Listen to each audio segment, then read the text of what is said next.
Hello friends, welcome to the lecture series of microwave and radar. हम देख रहे थे हमारा unit 2 that is microwave passive components. Last video में हम देख रहे थे आइसोलेटर। आइसोलेटर एक ऐसा डिवाइस है जो वन वे सिग्नल को ट्रांसमिट करता है, मतलब सोर्स से रिसीवर तक सिग्नल ट्रांसमिट होता है और रिसीवर से सोर्स तक सिग्नल ट्रांसमिट नहीं होता है। मतलब ये वन साइड लो अटेन्यूएशन प्रोवाइड करता है और other side high attenuation provide करता है। तो आइसोलेटर के बारे में हमने लास्ट लेक्चर में पढ़ा था। Isolator is generally use between microwave source and load, so it avoids source loading and it protects our source that generate the microwave signal. Load के मिसमैचिंग की वजह से जो पावर बैक आती है वो बैक पावर को आइसोलेटर सोर्स की तरफ पास नहीं होने देता, और सोर्स का जो कुछ सिग्नल है वो पूरा आइसोलेटर डेस्टिनेशन मतलब हमारा जो लोड रहता है उस लोड की तरफ ट्रांसमिट करता है या पास करता है।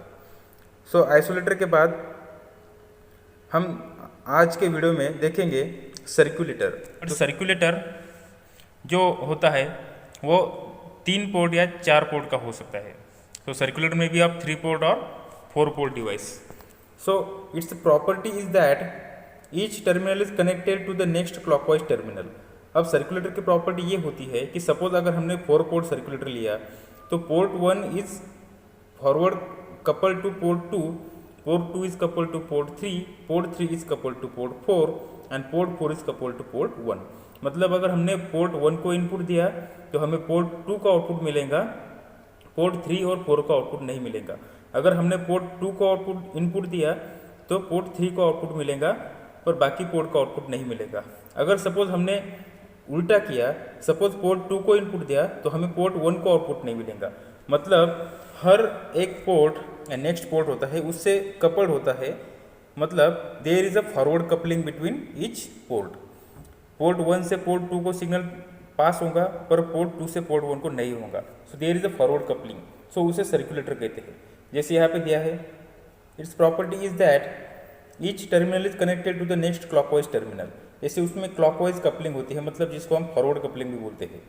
It is useful in tunnel diode, amplifiers and duplexer in radar. अब उसका टनल डायोड में, डुप्लेक्सर में कैसा यूज होता है हम आने वाले सेक्शन में देखेंगे।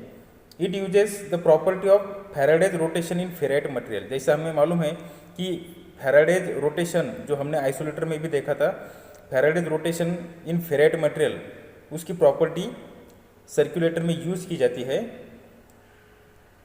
सो next, this is the constructional diagram of circulator. So यहाँ पर हमने रेक्टेंगुलर टू सर्कुलर वेवगाइड का स्ट्रक्चर यूज किया है। So rectangular waveguide is converted into the circular waveguide. So जब हम डोमिनेंट मोड वेवगाइड में इंसर्ट करेंगे तो वो सर्कुलर वेवगाइड में T11 हो जाएगा। So these are the different ports, port 1, port 3, port 4 and port 2।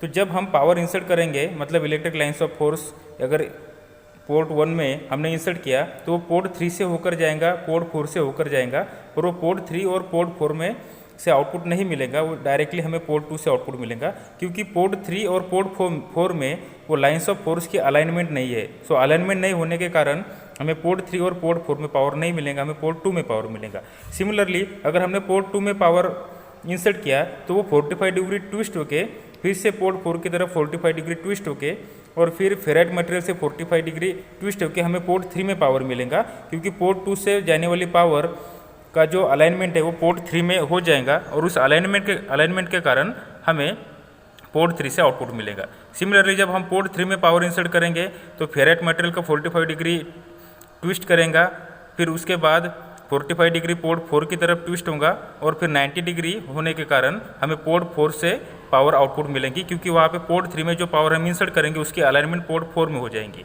So due to the alignment हम पोर्ट 3 में पावर इंसर्ट करने के बाद हमें पोर्ट 4 में पावर मिलेंगी। सिमिलरली अगर हम पोर्ट 4 में पावर इंसर्ट करते हैं तो हमें पोर्ट 1 में पावर मिलेंगे एज इट इज़, क्योंकि यहाँ पे 45 डिग्री ट्विस्ट और फिर से फेराइट मटेरियल का 45 डिग्री ट्विस्ट होके हमें पोर्ट 1 में पावर मिलेगा। सो यहाँ पे जो पोर्ट है, हर पोर्ट का नेक्स्ट जो पोर्ट है जिसको हम सक्सेसिव पोर्ट बोलते हैं, और वो फॉरवर्ड कपलिंग में हमें पावर आउटपुट मिलती है। सो सिमिलरली पोर्ट 1 से पोर्ट 2 में पावर मिलेगा, पोर्ट 2 से पोर्ट 3, पोर्ट 3 से पोर्ट 4, पोर्ट 4 से पोर्ट 1। पर अगर हम बैकवर्ड कपलिंग करते हैं तो हमें पावर आउटपुट नहीं मिलेगी। तो पोर्ट 1 में पावर इंसर्ट करने के बाद पोर्ट 2 से जो हमें पावर मिलेगा वो 45 डिग्री ट्विस्ट मिलेगा। सो वो 45 डिग्री ट्विस्ट ये अरेंजमेंट करने के लिए हम यूज़ करते हैं। So this is all about the construction details of circulator. Now how circulator used as a duplexer. अब सबसे पहले डुप्लेक्सर क्या होता है ये समझ लेते हैं। तो डुप्लेक्सर इज अ सर्किट या सिस्टम जिसमें सेम एंटेना ट्रांसमीटर के लिए भी यूज़ किया जाता है और रिसीवर के लिए भी यूज़ किया जाता है। मतलब हम एक ही एंटेना से सिग्नल ट्रांसमिट भी कर सकते हैं और वही एंटेना से हम सिग्नल रिसीव भी कर सकते हैं without disturbing the transmitter and receiver functionality. अब यहाँ पे देखो आप, ये रडार ट्रांसमीटर है। सपोज अब डुप्लेक्सर जनरली रडार में यूज़ किया जाता है और ये रडार ट्रांसमीटर है। ये सपोज इस एंटेना से सिग्नल ट्रांसमिट करेगा। तो ये रडार ट्रांसमीटर हमने पोर्ट 1 को कनेक्ट किया है, मतलब हम रडार ट्रांसमीटर का सिग्नल पोर्ट 1 को दे रहे हैं सर्कुलेटर के। This is suppose 4 port circulator. तो पोर्ट 1 से सिग्नल जाएगा पोर्ट 2 को, क्योंकि यहाँ पे फॉरवर्ड कपलिंग रहती है। सो 1 को इनपुट दिया है तो हमें 2 से आउटपुट मिलता है, तो बाकी टर्मिनल से आउटपुट हमें नहीं मिलेगा। तो रडार का जो आउटपुट है वो हम पोर्ट 1 को इनपुट देंगे और पोर्ट 1 से सिग्नल पोर्ट 2 को आउटपुट जाएगा और हमने पोर्ट 2 को एंटेना कनेक्ट किया है। तो रडार का ट्रांसमीटर का सिग्नल एंटेना को जाएगा और एंटेना उस सिग्नल को ट्रांसमिट करेगा। सो ट्रांसमीटर के लिए हम रडार ट्रांसमीटर पोर्ट 1 को कनेक्ट करेंगे और एंटेना पोर्ट 2 को कनेक्ट करेंगे। तो रडार ट्रांसमीटर का सिग्नल एंटेना ट्रांसमिट करेगा। अब ये होगा ट्रांसमीटर का सेक्शन। और जब सिग्नल रिसीव होगा तो रिसीव्ड सिग्नल ये सेम एंटेना रिसीव करेगा और रिसीव करने के बाद वो पोर्ट 2 में रिसीव होगा। तो पोर्ट 2 में अगर सिग्नल इनपुट है तो वो ऑब्वियसली पोर्ट 1 में नहीं जाएगा, क्योंकि पोर्ट 2 से पोर्ट 1 में सिग्नल ट्रांसमिट नहीं होता है। इसीलिए पोर्ट 2 का सिग्नल मतलब एंटेना का सिग्नल वो पोर्ट 3 में जाएगा। तो पोर्ट 3 में जाने के बाद पोर्ट 3 में हमने कनेक्ट किया है रडार रिसीवर। तो एंटेना ने जो सिग्नल रिसीव किया है वो ऑब्वियसली रडार रिसीवर की तरफ जाएगा, ना कि रडार ट्रांसमीटर को जाएगा, क्योंकि यहाँ पे पोर्ट 2 और 3 में फॉरवर्ड कपलिंग है।